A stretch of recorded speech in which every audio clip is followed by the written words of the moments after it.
ibadah kita juga bakal bagus. Saudara, niatnya itu katakan kalau sholat itu untuk siapa? Karena siapa? Kalau niatnya karena Allah, insya Allah sholatnya gak jadi beban. Bukan untuk menggugurkan kewajiban, tapi benar-benar sholat itu. Saudara kan niatnya ingin mendapatkan ilmu dan juga ingin mengamalkan ilmu, serta Allah datangkan kemanfaatan kepada kita. Kalau niat kita itu Allah bakal berikan, maka semangat tadi istiqomah dalam pengajian, maka dia kalau dapat ilmu langsung dirasakan. Karena niatnya lurus. Tapi kalau niatnya main-main ya sudah. Makanya ini Al-Imam Al-Imamullah menyertai awal daripada mukadimah kitabnya itu innamal a'malu binniyat. Sesungguhnya segala amal itu harus disertai dengan niat. Wa innamal likulli imrin ma nawa. Karena sesungguhnya setiap urusan itu tergantung pada niatnya. Urusan-urusan itu.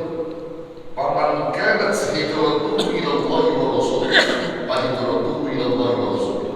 Maka siapa orang yang hijrahnya itu ya karena Allah dan Rasulnya, maka hijrahnya itu akan mendapatkan keridhaan Allah dan Rasulnya.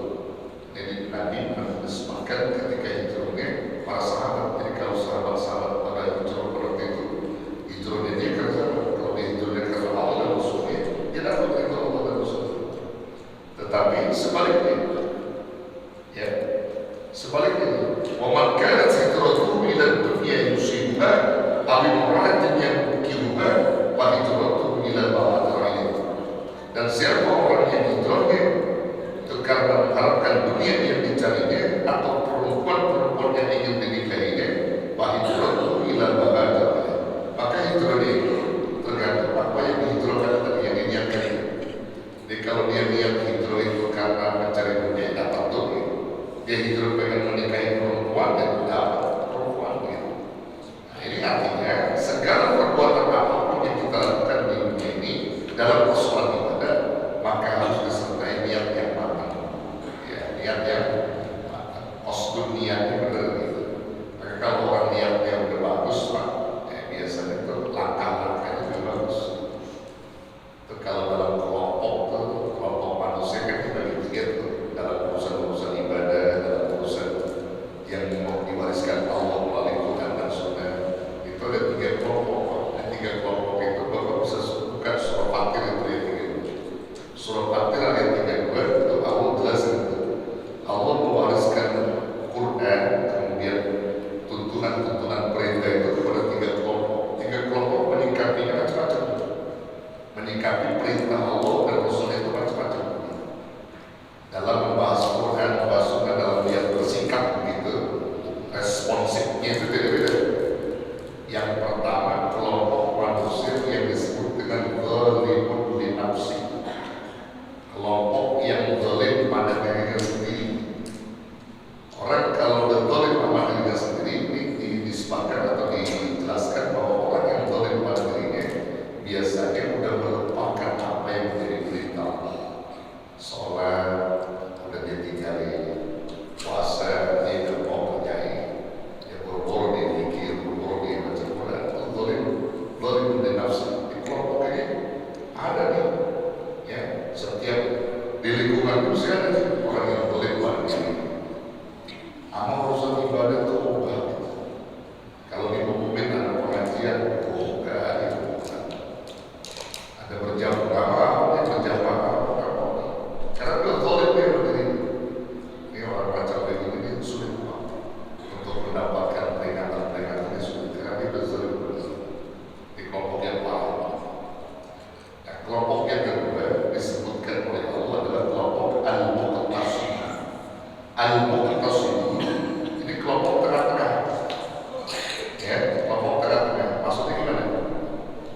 Sholat dia kerjain, puasa dia kerjain, zikir dia kerjain, ngaji juga dia kerjain, begitu. Dia fokus sama perintah Allah, fokus. Cuman fokusnya itu enggak tamat, enggak sempurna, enggak kamal. Apa yang halal oke, apa yang haram oke. Tengah-tengah nih. Kalau dia lagi berada pada yang halal gitu, senang Nanti begitu dia lagi susah dipuji kepada yang haram, mau dia itu nyicipin juga yang haram-haram bekas. Sholat berakhir sholat, puasa berakhir puasa. Tapi urusan kebohongan sama bini juga rajin juga ini dalam bekas itu. Ada yang itu, tengah-tengah sholatnya rajin, puasa rajin puasa. Tapi apa yang haram-haram itu kita mau juga gitu. Apa yang ngomong hak orang misalnya, tahu kasih untuk hak orang misalnya, dan dia punya pikiran tentang Tuhan, potong lagi, terbang begitu seterusnya. Itu al tersebut, ya tengah-tengah dia. Nah yang bagus itu yang ketiga. Yang ketiga itu as-sabiqun bil khair, orang yang bergegas pada kebaikan. Maksudnya di situ respon terhadap kebaikan yang diberitakan itu cepat. Nah, kelompok yang ketiga ini sudah as-sabiqun bil khairat adalah orang yang selalu terjaga daripada kehalalan dan keharaman. Artinya halal selalu dijaga, haram selalu dijaga.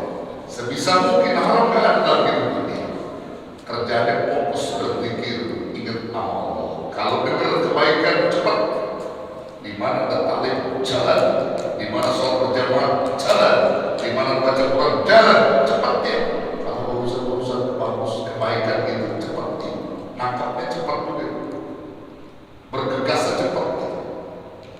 Kalau dibilang kawannya disuruh ada orkes, ini berat. Yang ketiga ini berat. Tapi kalau yang pertama dan kedua ada cepat juga itu. Kalau dibilang suruh ada orkes, ada ibu kota yang pernah datang, udah pulang cepatnya. Itu al-tasbih sangat zalimati nafsi. Tapi kalau yang ketiga, dia mau gimana gitu. Dia kerjanya sibuk sama akhirat. Sibuk sama akhirat. Sabiqun bil khair. Dari tiga kelompok ini, antara dari mana? Zalimati nafsi, al-muqtasidun, sabiqun bil khair. Yang mana namanya? Yang mana? Posisi itu mana di mana? Kayaknya mana kayaknya? Kayaknya yang ketiga, sabiqun bil khair. Tapi kadang umumnya manusia ada di al-muqtasidun. Al-muqtasidun tengah-tengah, sama halal masih oke, sama halal dikit masih oke. Lalu al-muqtasidun. Nah, kita lagi digali nih, kita lagi digodok supaya kita menjadi kelompok yang ketiga, sabiqun bil khairat, yang selalu bergegas sama kebaikan. Kalau diperintah kebaikan itu gampang gitu. Karena kalau urusan sabiqun bil khairat itu saudara, kalau dia dihadapkan pada dua persoalan, yang satu halal satu haram, lebih cepat sama yang halal ini. Mana yang lebih banyak manfaat, mana yang lebih banyak madarat, dia lebih ambil yang banyak manfaat. Sekalipun pahit, tetap diambil yang banyak manfaat. Itu sabiqun bil khairat. Sabiqun bil khairat gitu. Dia nggak melihat dunia, Pak. Orientasi dia udah akhiratnya. Saya kasih contoh begitu. Di malam ini bareng bersama contohnya pengajian di Anaja bareng. Kalau pengajian di sebelah Solo. Kalau pengajian di Anaja ini sifatnya pengajian rutin yang kita dapetin ilmu bermanfaat dan nggak ada ujur tertentu kepada kita. Dan di Solo pengajiannya sama kita sama waktunya, hanya saja bercampur politik. Pengajian politik ada caleg yang datang 3 orang, 1 orang yang datang ngaji dikasih amplop 1 juta sama sembako isinya 250.000. Itu udah ada suratnya dijadiin. Kira-kira nih Anaja sama di Solo banyak yang mana? Anaja apa di Solo? Kalau model antum diundang di jamaah Anaja, barengan waktunya ada di Solo. Di Solo dapat sembako sama di sejuta, kira-kira bisa disepikan. Kayaknya urusan cuma saya bawa mati aja sama mati. Jadi jangan pada dia sepi bersolo semua kan ya. Orang yang sabiqun bil khairat itu sudah lu gimana gitu, kamu nggak mau ada campur-campur nanti dalam Terus sampai ke pilkada, dia nggak boleh Pak. Sama hal-hal begitu nggak boleh. Tapi kalau orang masih cenderungnya ke situ, jatuh Pak, ternyata dan nggak lurus. Saya tidak Umar kan dulu pernah menguruskan pedang Pak, ya, sama umat Islam. Loh kok begitu? Iya.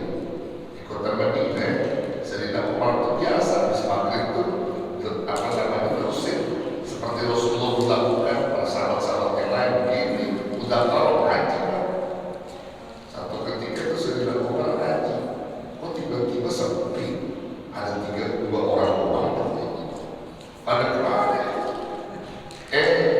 Orang munafik lagi buat tandingan pengajian pengen merekrut orang Islam yang masih belum iman. Disuruh dikasih duit dinar atau sembako gitu bahasanya ya. Orang pilih kesuruh, masya Allah. Saya tidak pernah kali-kali beres pada satu ngaji langsung mengusut pedang. Siapa yang memilih pengajian atau pedang ini? Pengajian di Madinah atau pedang ini kita sendiri? Ada balik di tangan pedang. Niat-niatmu sudah tidak benar. Orientasimu adalah dunia. Ini cara Umar mendidik umatnya pada saat itu. Orang pada takut. Maka Umar mengatakan kalau kamu terulang lagi kedua kali, jangan pernah kamu mengharapkan keriduan dan kasih sayang Allah dan mengutus. Allah bakal murka pada kalian karena yang busuk untuk mencari ilmu Allah. Kau kaitkan kepada dunia itu. Jadi baru takutan ada di zaman Sayyidina Umar dulu begitu. Ternyata sekarang juga berkembang ada juga begitu. Ada berkembang. Tapi hal-hal seperti itu kita orang-orang yang beriman tetap terjaga iman kita. Kita istiqomah di dalam kebaikan-kebaikan. Masya Allah. Karena kita beruntung Pak. Kalau di lingkungan kita ini ada pengajian yang minggu dilakukan gitu ya. Beruntung Pak Pak ini jangan pernah tinggal. Ya, jangan pernah tinggal di Pak ini. Apa yang menjadi milik kita tiap minggu kita takdir datang, kita pengen dapat ilmu. Mudah-mudahan tentu masuk dalam kelompok sami itu ya, kelompok manusia yang begitu, yang selalu cenderung bergegas pada kebaikan, istiqomah pada kebaikan. Jadi kembalikan pada niat tadi ya, bahwa Muslim itu hadis riwayat Imam Muslim. Wa qala alaihi salatu wassalam, dan telah bersabda Nabi sallallahu alaihi wasallam, ad-dinu nasiha, agama itu adalah nasihat. Qalu, sahabat tanya, liman ya Rasulullah, untuk siapa ya Rasulullah? Qala lillahi wa li kitabihi wa li rusulihi wa li a'immatil muslimin wa 'ammatihi. Rawahu Muslim. Nabi menjawab, untuk Allah dan untuk bagi kitabnya, bagi rasulnya, dan bagi pemimpin-pemimpin muslim pada umumnya. Maksudnya di situ dalam kontekstual agama sebagai nasihat, di sini ada Quran yang diturunkan Allah.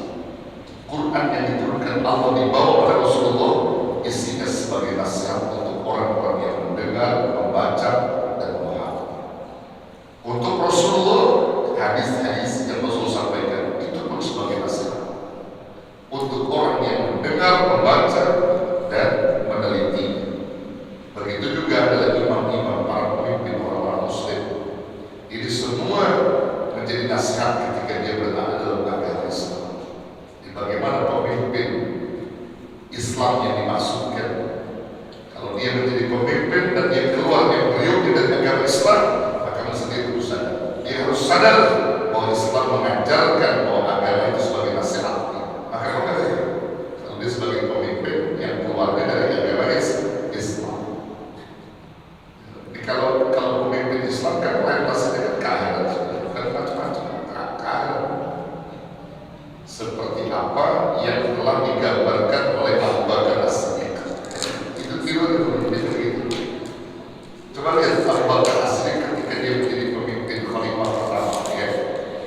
Abu Bakar As-Siddiq ketika dia menjadi khalifah pertama, beliau tidak mencari, beliau itu ditunjuk, dimusyawarahkan, diaklamasikan oleh sahabat-sahabat Nabi karena dianggap perlu mengganti kepemimpinan Rasulullah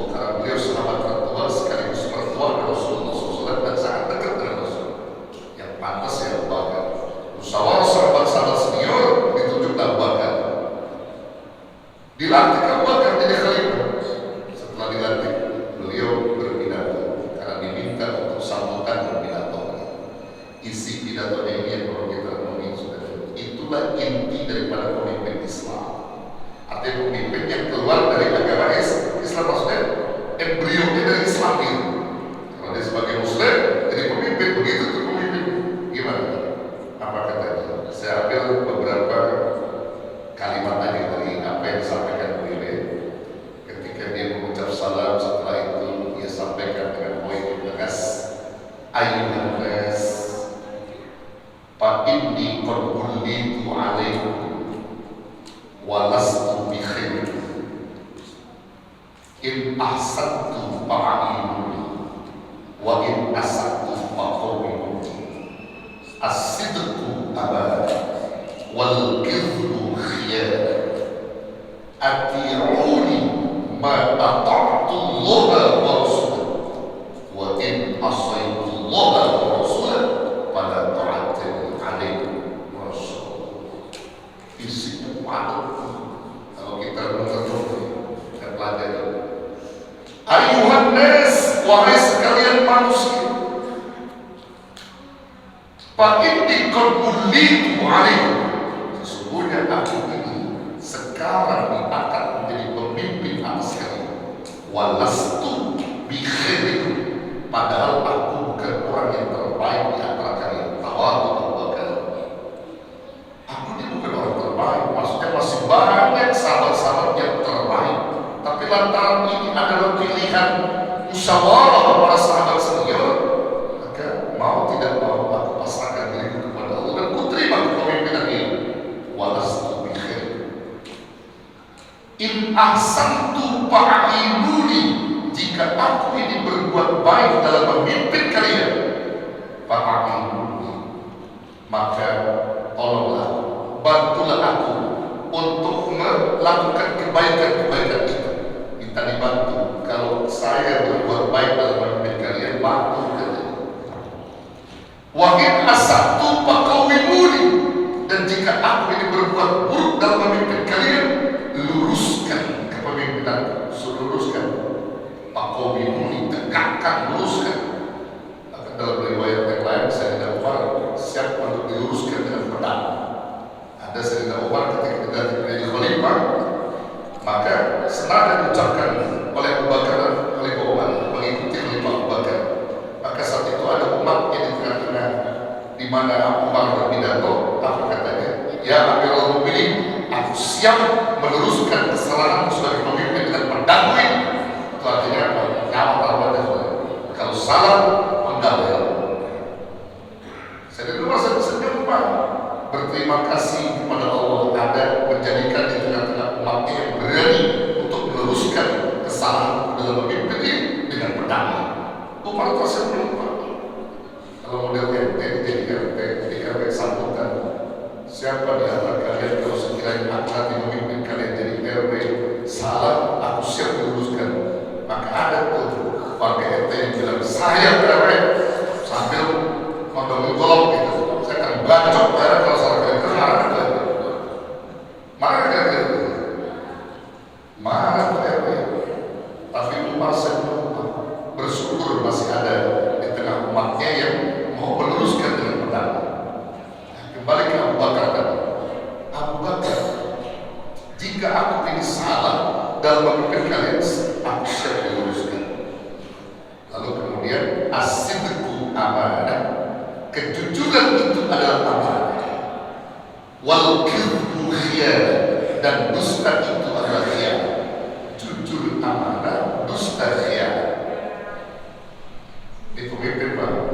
As-sidqu amanah, pemimpin itu harus sidik, amanah, jangan kadzib, bisa jadi khianat. Al-kidhbu khianat, dusta itu adalah pengkhianatan. Ada nggak pemimpin yang pada berdusta, pada berbohong? Ada. Pemimpin-pemimpin pada bohong ada. Lu pada tahu bohong ada nggak? Banyak sebenarnya. Banyak pemimpin pada bohong mulu dia. Apa aja dipalsuin, dia ijazah palsuin. Ya.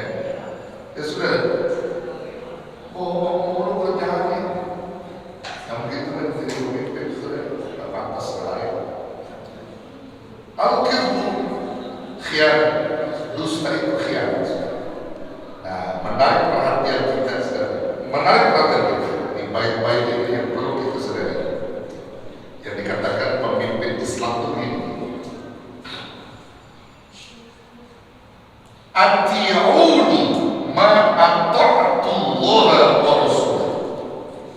Taati aku sebagai pemimpin kalian selagi aku taat kepada Allah dan Rasul. Masya Allah. Taati aku sebagai pemimpin kalian selagi aku taat kepada Allah dan Rasulnya. Wa in asaitullaha wa rasulah fala ta'atani. Karena itu, jika aku ini durhaka kepada Allah dan Rasulnya, maka tidak ada lagi kewajibanmu untuk taat kepada. Jadi disebabkan pemimpin Islam itu yang taat sama Allah dan Rasulnya. Kalau dia sebagai pemimpin taat sama Rasul, taat dia. Tapi kalau dia sudah durhaka sama Allah dan Rasulnya, jauhin dia. Jadi konsekuensinya Pak, konsekuensinya begitu.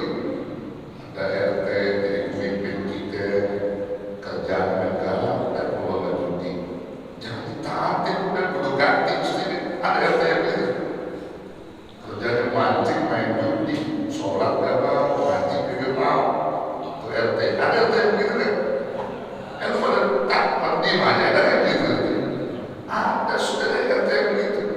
Saya bilang di jamaah saya, kalau RT pilih RT pilih RW, cari orang-orang yang pada taat sama Allah. Yang minimal 5 waktu dia ketiga, depan nama masjid, selalu berkat ke kamu. Konsekuensinya begitu kalau kita mau memimpin embryo kita dari Islam, dari Muslim. Karena memang pemimpin Islam konsekuensinya begitu. Jadi kalau dia taat sama Allah, wajib ditaati. Kalau dia udah menyimpang kan, itulah cerdasnya Abu Bakar. Makanya wajar ketika sahabat-sahabat Nabi memimpin, ya, yang hak dikatakan hak, yang batil dikatakan batil, nggak ada bahasa. Yang hak dibilang batil, yang batil dibilang nggak ada. Sahabat Nabi takut karena dia takutnya kepada Allah. Jadi katakan al-a'immatul muslimin al-a'immatul muslimin itu pemimpin orang-orang muslim. Pemimpin orang muslim itu seperti itu. Jadi di konsekuensi dia takut kepada Allah dan kepada yang lain.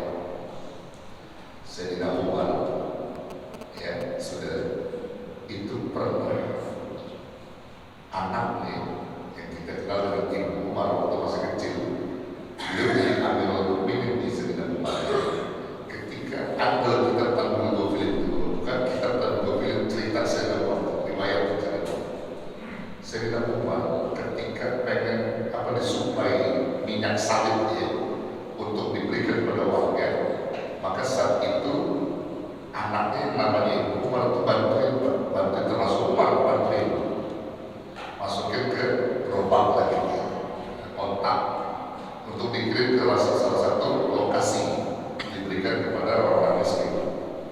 Anaknya Pak Ibnu Umar begitu udah beres dia kan minyak di tangannya berminyak nih Pak, dia olesin rambutnya, klimis itu rambut anaknya. Saya awal tanya, rambut ente klimis amat itu. Iya Nabi, tadi ada sisa-sisa sawit yang saya bawa, saya taruh di sini nih, di kepala saya. Masya Allah, Umar warnanya bukan main. Gundulin rambut, dicukur sama saya. Aku takut mempertanggungjawabkan ini nanti di hadapan Allah dan Allah bakal tanya itu semua.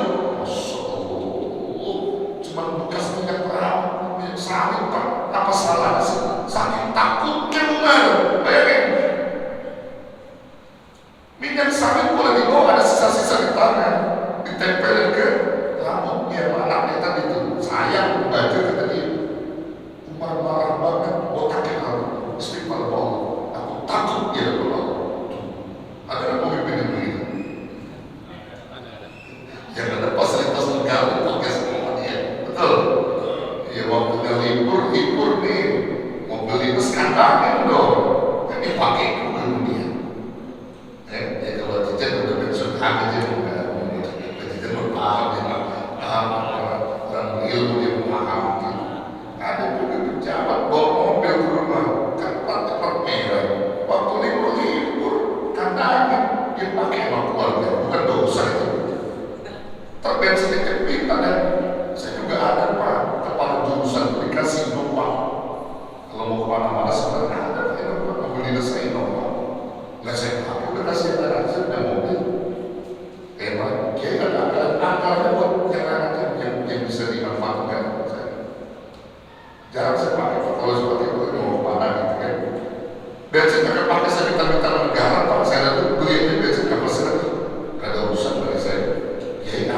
Saya galau kan bisa manfaatin ada saya rasa. Bukan berarti kita nggak terima dalam bukan, tapi saya sangat takut hal itu. Ya Allah, makanya kadang kalau saya lagi maaf nih, saya lagi keluar kota di mobil, di mobil tak yang pernah keluar semua kakak kalau ini mau kemana? Kita lihat begitu dibuka kacanya mau keluarga semua, mana nih? Mobil dinas ini semua benar-benar. Ada aturan kalau bukan buat dinas negara ngapain? Di bawah taruhannya dulu. Dia nggak mikir nanti dipertanggungjawabkan oleh Allah Subhanahu Wa Taala. Masyaallah. Kalau Umar bin Abdul Aziz lain lagi, ada orang datang ke rumah beliau di pemimpin Islam. Begitu datang, Umar bin Abdul Aziz lagi memanage tentang aturan kenegaraan ini. Dia pakai lampu di kamarnya. Camatan, memanage mengatur tamu datang. Assalamualaikum. Ada keperluan apa?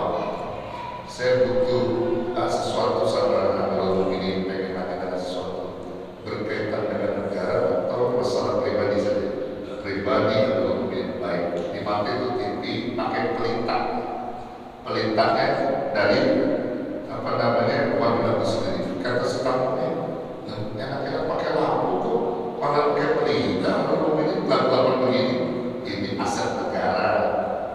Karena urusannya pribadi. Saya takut nanti dipertanggungjawabkan di hadapan Allah. Sampai sebegitu ya.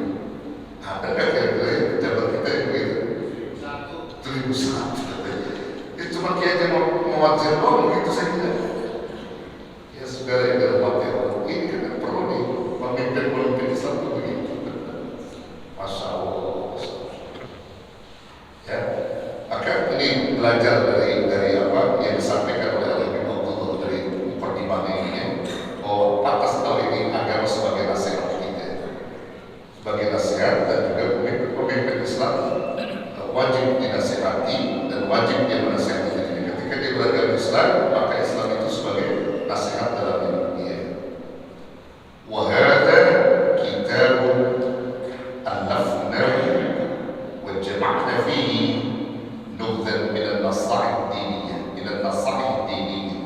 Dan inilah kitab yang kami susun, kata Musannif, wa jama'na, dan kami kumpulkan di dalamnya nubdhan min an-nasaih diniyah, yaitu berbagai macam nasihat-nasihat keagamaan, wal wasaya imaniyah, dan wasiat-wasiat keimanan. Wa qasadna bidzalik an-naf'a wal intifa' wa tadakkur wa tadhkir. Dan kami maksudkan pada hal yang demikian itu agar berguna, an-naf'a wal intifa' dan juga bermanfaat, wa tadakkur, dan dapat mengingatkan, wa tadhkir, dan memberikan peringatan, li anfusina, untuk diri kami, wal ikhwanina, dan untuk saudara-saudara kami, minal muslimin, dari kalangan orang-orang muslim dan orang-orang mukmin. Jadi dibuat satu kitab ini tujuannya tidak lain agar bisa memberi peringatan kepada saudara-saudaranya. Luar biasa surat kitab kita ini. Alhamdulillah, Abdullah. Memang memberi peringatan itu hal yang penting, Pak. Kalau peringatan itu orang bermanfaat bagi orang beriman. Wa dzakir fa inna dzikra tanfa'ul mu'minin, kata Allah. Berikan peringatan, karena sesungguhnya peringatan itu adalah bermanfaat bagi orang-orang beriman. Jadi peringatan hanya bermanfaat bagi orang beriman, Pak. Tapi kalau di luar keimanan, ya, dia nggak beriman, dia munafik, dia kafir, nggak ada manfaat peringatan. Maka penting diberikan peringatan. Maka disusunlah kitab ini untuk memberikan peringatan di antara kita semua. Wa qad ja'alnahu bi ibaratin sahlatin qarib. Dan sungguh telah kami jadikan kitab ini sebagai ibarat yang dekat dan mudah. Maksudnya yang mudah dan dekat dipahami, mudah dipahami dan dekat di dalam kehidupan keseharian seorang muslim. Wal fadil salsatin mafhumah, dan juga lapas-lapas dari kitab ini ya jelas halus halus, mafhum dan mudah dipahami. Jadi kitab yang disusun ini jelas, ringkas, mudah dipahami. Hatta sehingga yang hamul khas wal 'am, hingga dapat dipahami dan dipelajari oleh orang-orang tertentu dan orang-orang umum kebanyakan. Min ahli iman, dari orang-orang yang beriman, wal Islam, dan orang Islam. Wasammainahu kitabun, dan kami beri nama kitab ini an-nasaih diniyah wal wasaya imaniyah, yaitu nasihat-nasihat keagamaan dan beberapa wasiat tentang keimanan. Nah, itu baru mukadimah. Saya percepat Pak. Baru nanti insya Allah masuk pada posisi inti pelajaran. Nah, ini mukadimah udah kita bahas nih dari musonif. Nanti baru pelajaran yang kita bahas. Apa yang dimaksudkan dari sini kita bahas ini. Insya Allah yang penting ngajinya istiqomah saudara ya. Ngajinya istiqomah. Ya, hujan-hujan begini kan enak apa ya? Ngopi. Tapi kita bisa hadir di majelis luar biasa, ya. Ya kan ngopi itu ya, untuk sini ngopi kan begitu.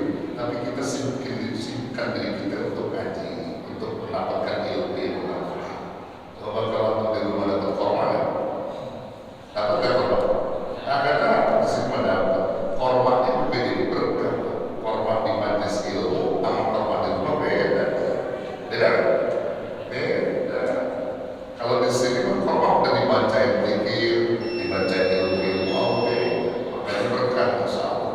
Ya mudah-mudahan nanti kalau makan khasirat ini ya, khasirat ini korma itu ada orang yang jariah, orang yang sedekah luar biasa.